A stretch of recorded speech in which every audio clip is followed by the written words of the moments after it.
Je vous propose donc une séance qui s'appelle Rien à faire, nulle part où aller. Parce que bien souvent, quand on pense à la méditation, ou quand on se dit tiens, je vais aller méditer, on se dit qu'il faut rassembler beaucoup d'éléments, peut-être de l'encens, un lieu paisible, un gong, un coussin, un paysage merveilleux, voilà, qu'il faut des conditions parfaites pour une méditation parfaite. Mais en fait, non, pas du tout. On va s'apercevoir à travers de cette session, de cette pratique, qu'on peut méditer, tout simplement. Et je le dis assez souvent, mais une méditation n'est pas ni bonne ni mauvaise. Ça reste une méditation. Tout simplement. Allez, c'est parti. On s'assoit donc sur une chaise ou sur un coussin ou couché. Et si nous sommes sur une chaise, nous avons les pieds au sol.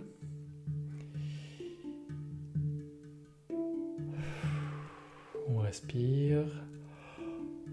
Oh, si on a envie de bâiller.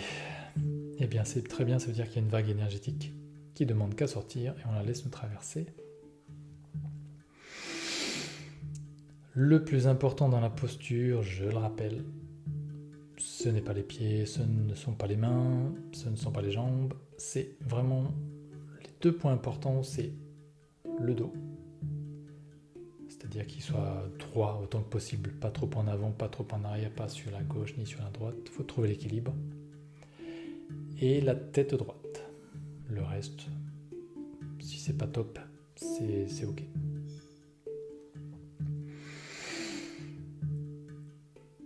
On pose donc les mains sur les cuisses, paume vers le haut, paume vers le bas, comme on le souhaite. On peut aussi les poser l'une sur l'autre, devant le bassin, ce que l'on appelle le giron. On fait vraiment comme on se sent le mieux. Pour avoir une bonne posture, ce qui est bien, c'est d'avoir le dos droit, la tête droite et le regard en face. Et on descend les yeux tout doucement pour les avoir à peu près à 45 degrés. Et d'avoir les yeux à mi-clos. Voilà, ça c'est bien, là, cette posture-là. Et quand vous vous sentez à l'aise, vous essayez de garder cette posture. Et la chose la plus importante avant de méditer, c'est de se détendre. Donc, on se détend en observant soit quelque chose au loin, si on est en face d'une fenêtre, que l'on a la possibilité de voir un arbre au loin, un paysage, de l'herbe, peu importe. Et si on est dans un appartement qui a une plante, on peut l'observer. Et si on n'a rien de tout ça, on ferme les yeux et on s'imagine être dans un lieu que l'on affectionne. Et on va faire ça pendant quelques secondes pour vraiment se détendre et être relax.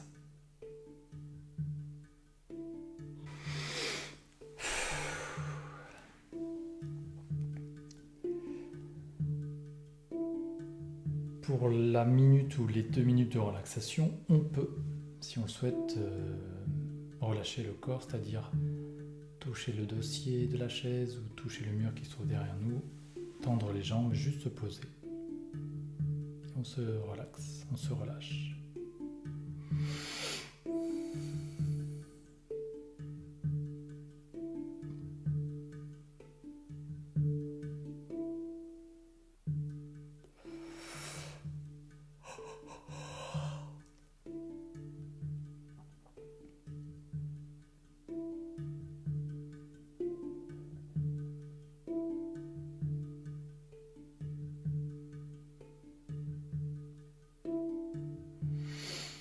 Ok.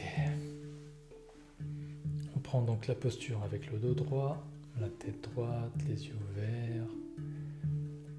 On descend le regard à peu près à 45 degrés. Les yeux mi-clos.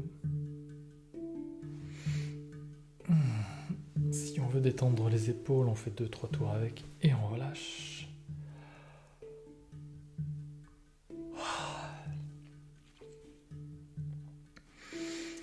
Maintenant, nous allons fermer les yeux.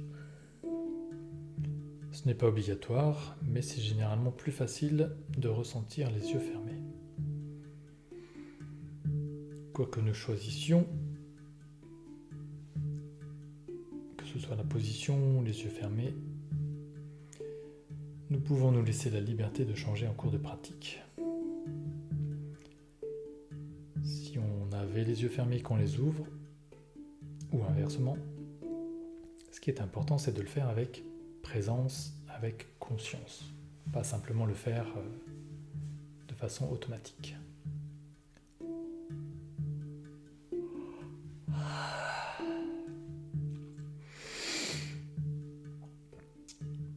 Donc nous voilà, ici et maintenant, nous sommes présents, sans rien à faire, nulle part où aller.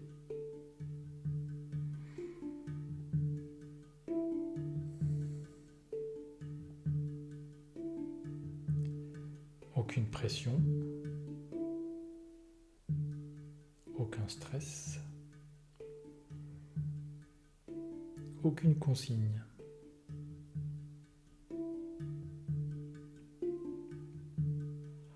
Peut-être que nous allons avoir des pensées, des jugements, des souvenirs, des images qui arrivent de façon automatique. Eh bien, on les laisse. On peut les observer, bien sûr, être conscient de ce qu'elles font. On essaye de ne pas se laisser emporter par elles, juste les observer et les laisser se manifester. C'est-à-dire naître, être sur l'écran et disparaître.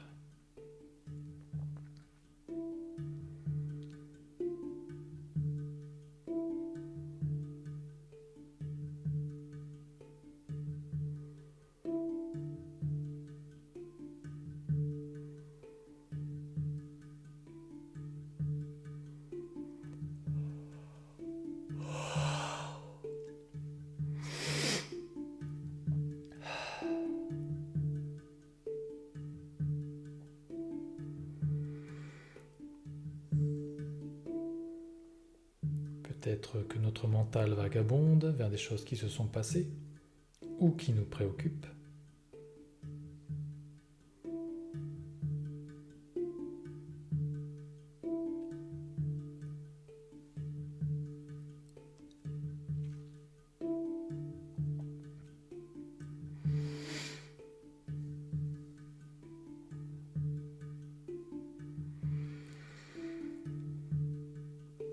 Peut-être élabore-t-il tout un tas de scénarios pour le futur. Peut-être que ne rien faire, c'est étrange. Peut-être que c'est nouveau. Peut-être que c'est reposant, voire culpabilisant, agaçant. Et peut-être que cela sera différent à chaque fois.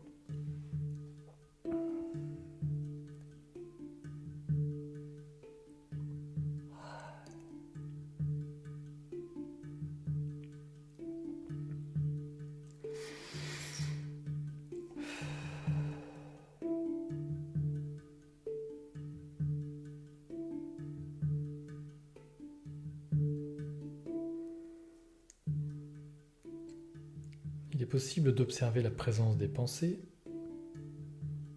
et peut-être d'observer la présence, ou plutôt l'envie, de les repousser. Ou tout simplement d'avoir envie de les suivre.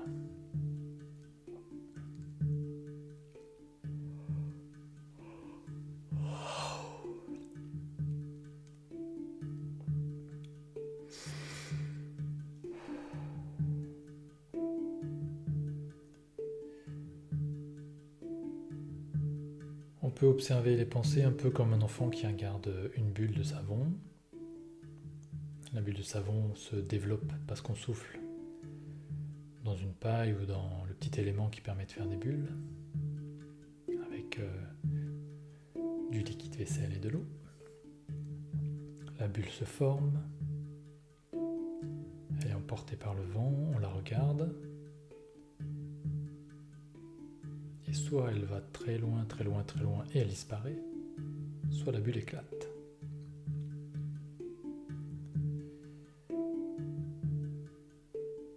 Donc potentiellement, quand on est enfant, on a soit envie de rattraper la bulle, soit de la suivre des yeux, soit de souffler dessus. Mais en tous les cas, quoi que l'on fasse, la bulle va disparaître. Et derrière cette première bulle, il y aura une deuxième bulle, une troisième bulle, une quatrième bulle. Et là, on laisse les bulles apparaître, se développer et disparaître.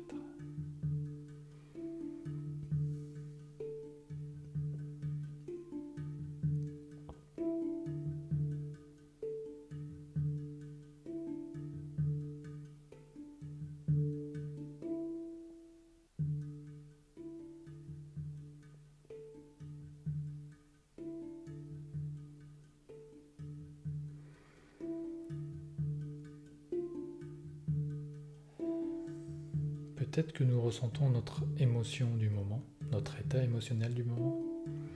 Il peut être flou, ça peut être une sensation de bien-être, de mal-être ou de neutralité. Si on ne ressent rien, eh bien, il suffit. Je vous invite à aller dans les sensations du corps, de rechercher, ou de ressentir plutôt, à quel endroit vous ressentez quelque chose.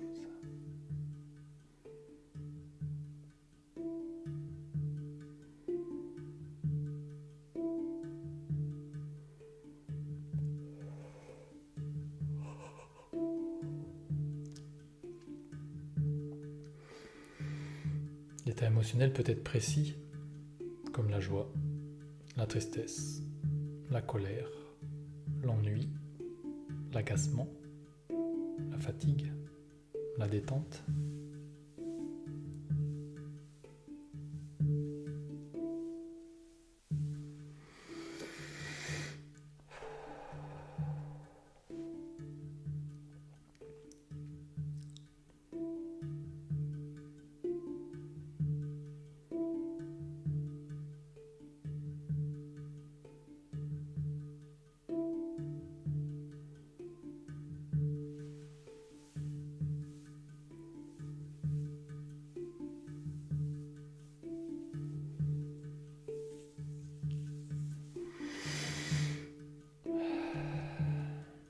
Peut-être que sans rien faire, nous percevons quelque chose avec les sens. Percevoir, ce n'est pas faire. C'est recevoir des informations sur nous, sur l'environnement. Peut-être que nous entendons des sons, comme moi actuellement qui entends des oiseaux à l'extérieur. On peut les écouter, prendre conscience et ne rien dire dessus. Ou entendre des pas dans la maison, des enfants qui n'ont pas envie de se coucher. On entend, et au même titre qu'une pensée, on ne commente pas, on ne juge pas, on ne repousse pas, on laisse.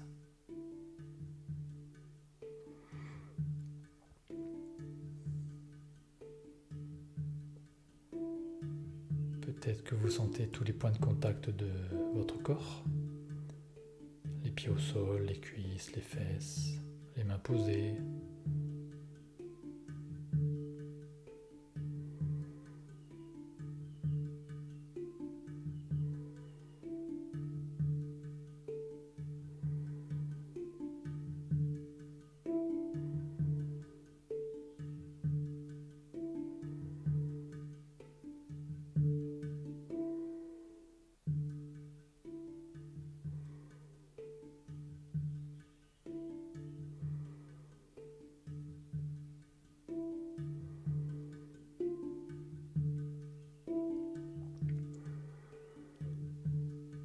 Il est aussi possible que vous ressentiez la présence de votre respiration.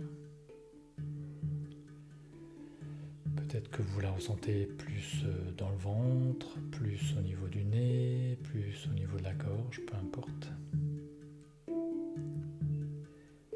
Et sans vouloir changer quoi que ce soit, simplement prendre conscience de l'endroit où vous sentez un petit peu plus que les autres endroits cette respiration.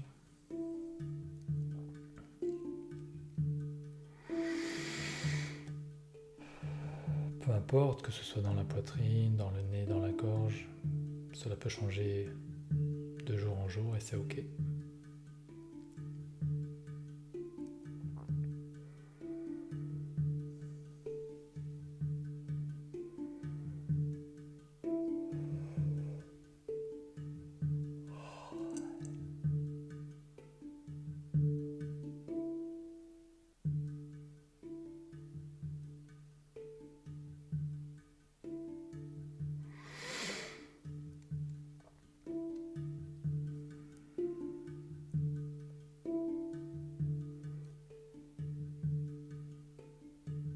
L'endroit dans lequel nous sentons ou nous percevons la respiration, on pourrait appeler cet endroit notre endroit racine.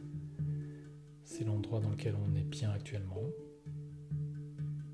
dans lequel on se sent bien et c'est l'endroit du moment, ni plus ni moins.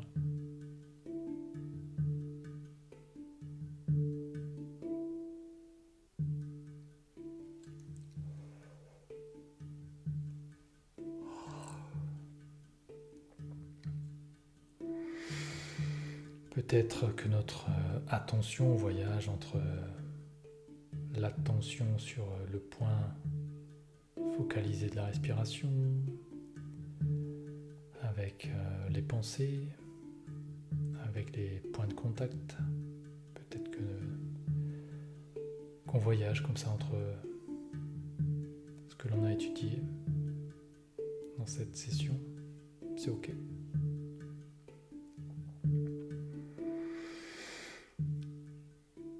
On peut divaguer vers les sensations physiques ou vers les pensées ou vers les émotions, selon ce qui attire notre attention, selon ce qui bouge. Et c'est ok.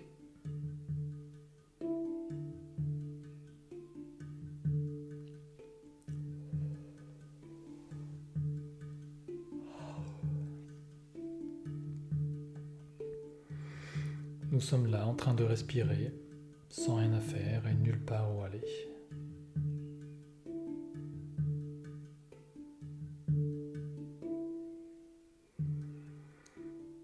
En habitant notre corps et notre expérience du moment, nous sommes déjà arrivés à la maison, à cet endroit qui est en nous, à ce refuge.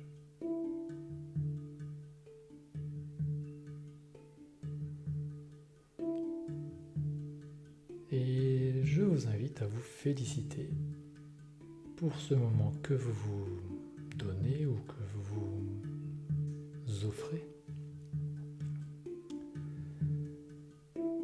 Et simplement pour vous remercier vous-même d'être là avec vous-même.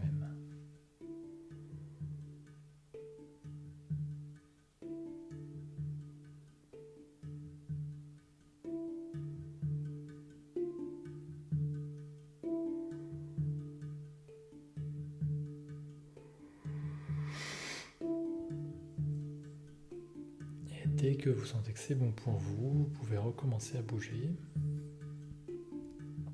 doucement, membre après membre. Ouvrir doucement les yeux, revenir à cette réalité qui nous permet d'avancer, d'évoluer.